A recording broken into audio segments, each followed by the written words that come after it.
What's up, you guys? It's Greg. I'm gonna go ahead and give you 5 reasons that you should not buy a house. If you're new to the channel, I am a business owner and real estate investor, and I'm actively working on renovating my first rental property. So if you want to go ahead and follow along with that series, just go ahead and click the links above to follow that series.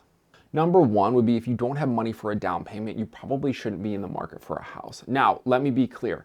You can get an FHA loan for 3.5% down. So there is ways to get into houses for not a lot of money down. And that's something that's definitely a good option for a lot of people. But later in this video, I'm going to talk about a couple principles that will extrapolate on this concept of not having any money to put down for a down payment. Now I'm not saying that you need 20% down, because that means you're going to need $20, $30, $40,000 to put down on a house. And that's not what I'm saying.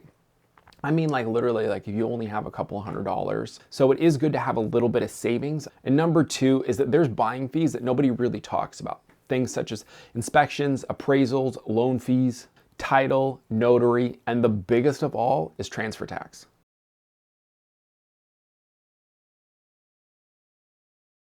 So with all those things that I just mentioned, you can go ahead and associate a dollar amount with those. So let's say, for an example, you're going to get a home inspection done, just a general home inspection, probably around $300, $400, something around like that.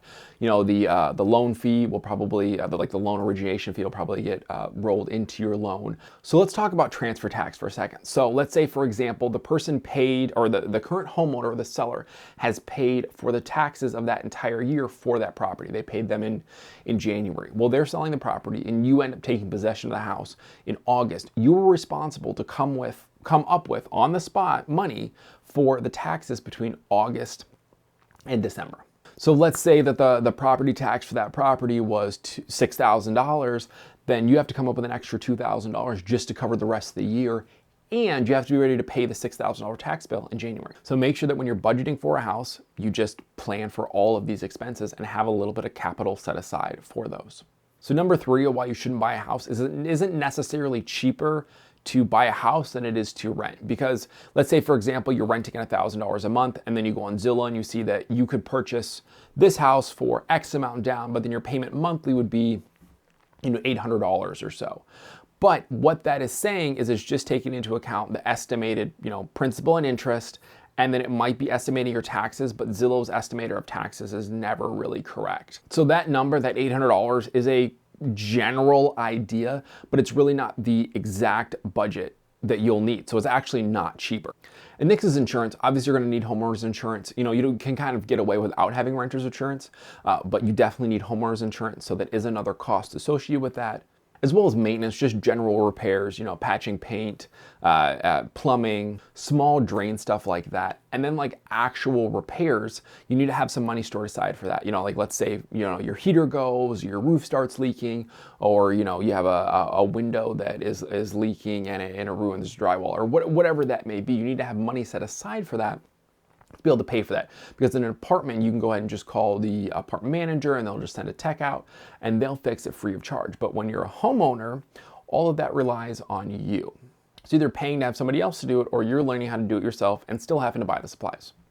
Number 4, why you shouldn't buy a property is if you're going to plan to stay less than 4 years. So now I'm going to be honest with you. I'm a big proponent on buying below market deals, fixing them up to a certain extent, and then increasing the value of that property, therefore increasing your equity in that property.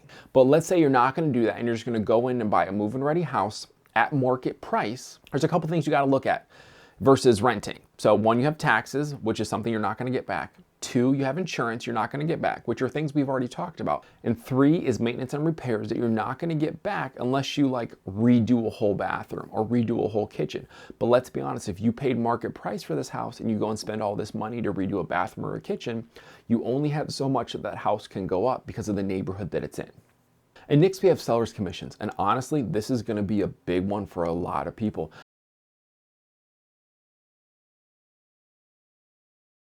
Because the average seller commission is 6%. Keep in mind, the seller pays for the seller's commission.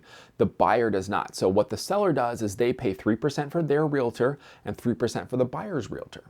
So that means that if you buy a $150,000 house, you have to sell that house for 6% above what you paid for just to break even. So that means if you buy that house for $150,000 and you sell it for $150,000 3 years later, you will actually only make $141,000. That means it costs you $9,000 to live there for 2 years, plus taxes, plus insurance, plus maintenance. And finally, on top of that, on all these other aspects of if you're going to stay less than 5 years, is short-term fluctuations in the market. Now, today, you could go ahead and buy a house, probably live in it for a couple of years, estimating that the market's going to keep going up as interest rates are low. I think that speculation is probably fair, but anything could happen in 5 years. We could have another 2008 housing crash, which realistically, that's probably never going to happen again. That's not a topic for this video, so that's not really something you have to worry about. But there's going to be micro fluctuations in the market. It could be a down season. You could buy it in the summer and end up selling it in the winter. You're probably not going to get as much because people aren't wanting to move schools. So the demand's not going to be as hot. So there's a lot of factors you have to look at. Not only all those other things we talked about, but also fluctuations in the market. If you made it this far and liked this video, it'd be really great if you hit the like button for the YouTube algorithm. That would really help me out. It doesn't cost you anything. It really helps the channel grow, helps bring people in, helps show up YouTube like, hey, this video's okay, this channel's okay.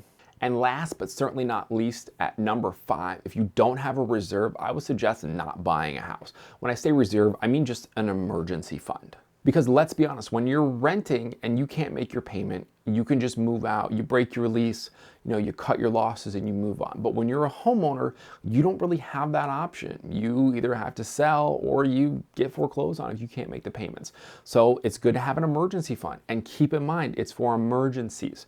You have an emergency surgery, your heater breaks in the middle of winter, you lose your job, things like that. It's for an emergency. And I don't mean you have to keep it in your savings account or your checking account. You can have it in a stock account. You can have it some way that's semi-liquid.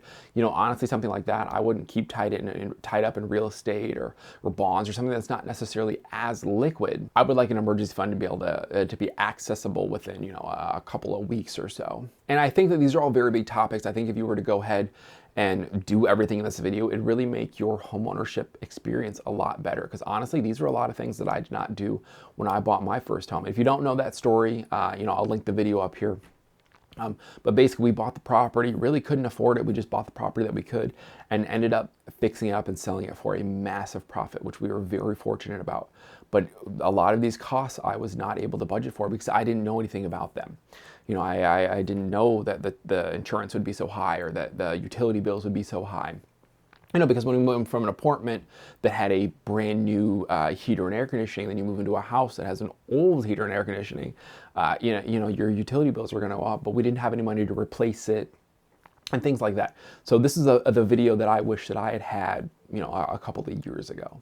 Now, in conclusion, I'm not trying to scare you away from buying real estate. I think real estate is a great investment, when bought right. This is just kind of things that I've been learning over the past couple of years and trying to share a little bit of the knowledge that I've acquired to try to make other people's lives just a little bit easier. I think if I would have known some of the things I was talking about in this video for our first home, we would have had a more positive experience, because there's quite a few periods where it was very stressful because we straight up just couldn't afford it. And we got ourselves into a questionable situation because I didn't know any better. And it's not something that's taught in schools. Hopefully this video is helpful.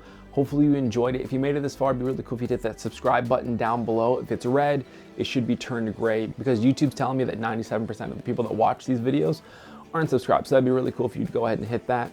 But like always, thanks for watching. Please browse the channel and subscribe. I'll catch you next video.